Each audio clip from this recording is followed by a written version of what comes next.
I haven't really done this in a while. Get up even before the sun is up, hit the road, choose a direction, and then completely immerse myself in an experience which only a motorcycle can provide. And this one right here is one that I've been itching to ride for a long time. I think ever since I first swung my leg over it in Shimla for the first ride. This is the 2022 Triumph Tiger 1200 GT Pro.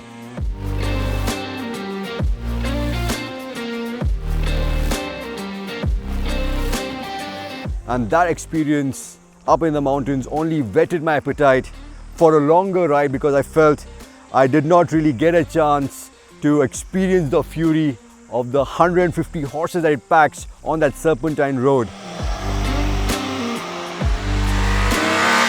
So if you have not seen that video, I highly recommend watching it, because that's where I go really deep into all the details of all the upgrades and the improvements that Triumph have made to the entire Tiger 1200 range.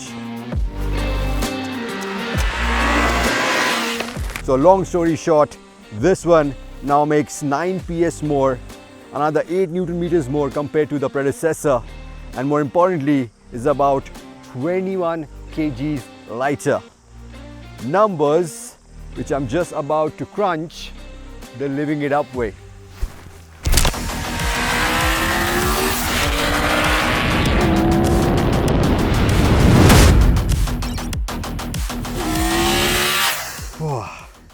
That is some serious firepower, man. I love how she comes alive around 6,000 RPM, and watch the engine spool up quickly. Also love the change in the exhaust note, which turns into this angry snarl in the higher revs. This is exactly what I missed up in Shimla, the explosive top end. And I'm again completely blown away looking at how this 245 kg bike handles. I mean, the Showa semi-active suspension is right on the money, especially in the sport mode. It prevents the front end from diving. You have the leverage of this wide handlebar to flick the bike into a corner, something which you can do given how good the front end feels. And that's got everything to do with all the changes they have made to the frame, with the engine sitting lower down in the frame, and of course the 19-inch front wheel. So you're carrying some serious speed into the corner, enough to drag foot pegs. Yeah, we actually did that, which is clearly not the norm on adventure motorcycles. And you can do that also knowing that you have the safety net of cornering ABS and traction control to bank on.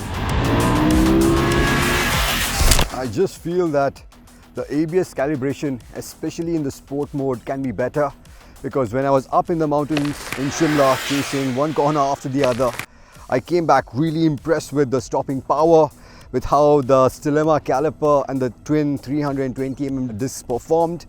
But here, when we were traveling in excess of 150 odd kilometers, the Tiger 1200 GT Pro took a lot longer to stop than I'd anticipated. And also I felt the ABS intrusion quite a bit, especially in the sport mode. So that definitely needs to be looked into, and I also feel that the braking overall will also improve with stickier tires. Which reminds me that this time around for the next stint, I'm going to try my level best to take it easy and sit back, enjoy the scenery, and see how the GT Pro does when it comes to cruising.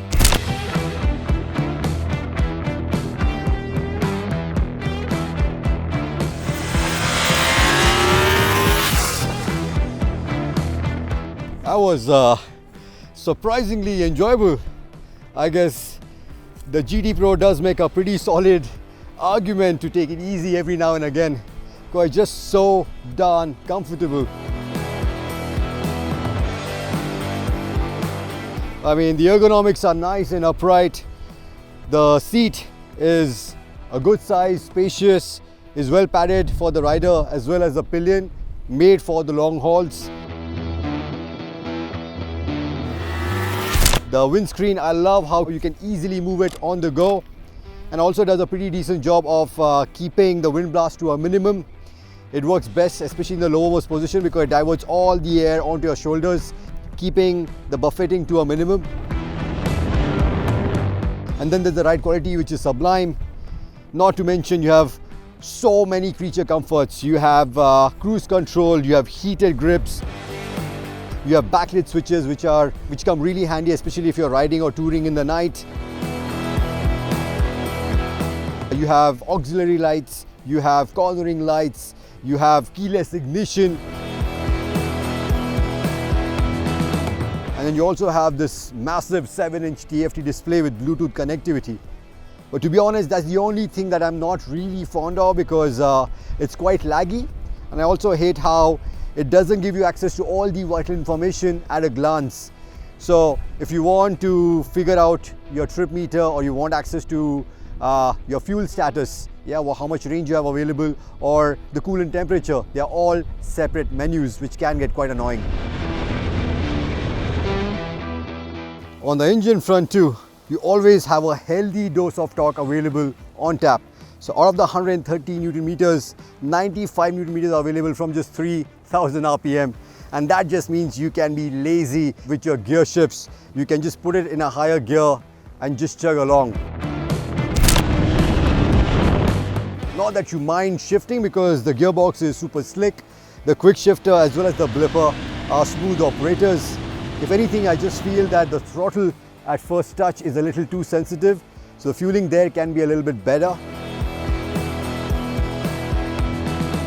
And also on the refinement front, it does take you some time to get used to the T-plane crank because especially if you are used to the really smooth, refined other Triumph triples, this is a little bit buzzier. I mean, you can feel the vibes creep in around 5000 RPM on the pegs and they don't really settle down as the revs climb.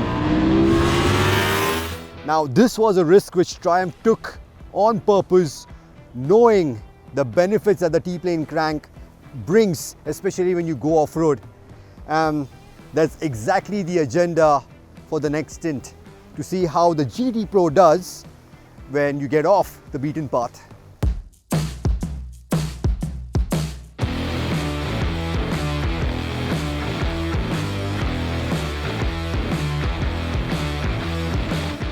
Here is where the T-plane crank really comes into its own.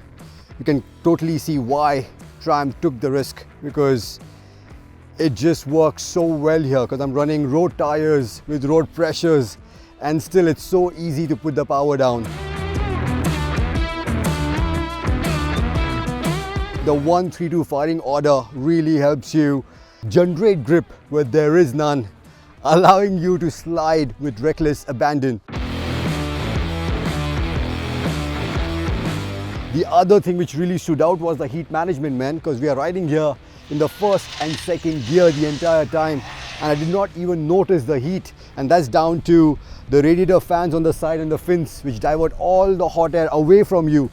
I only just noticed the heat when I had stopped after feeling how hot the chassis had gotten, but otherwise the heat management is stupendous.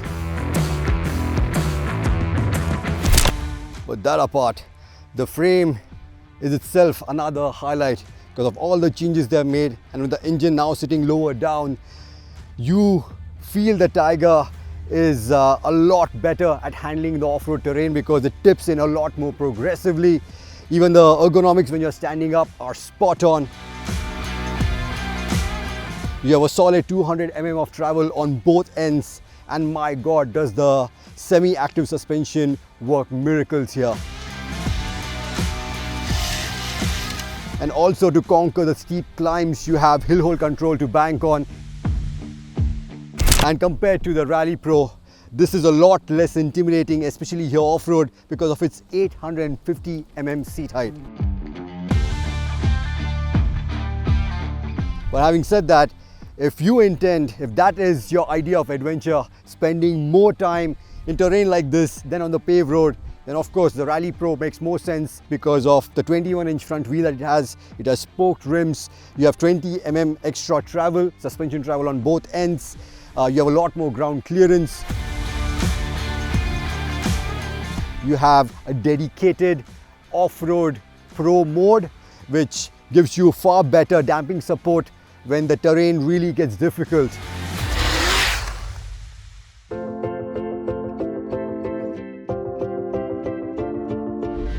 So to summarize, the Tiger 1200 GT Pro has surpassed all my expectations. It comes with a stonking engine, comes with all the electronic wizardry, is mighty comfortable, and is always up for a little bit of fun in the corners and also here off-road. To be honest, the only thing holding me back was the T-plane crank and how it did not feel as refined as the other Triumph triples. But after seeing its magic off-road, I can't help but smack my lips in anticipation looking at the price that this one commands, because at 19.19 lakhs, it undercuts the BMW R1250 GS by over a lakh, despite all the equipment that this one packs, and ultimately sets up the stage for a battle royale.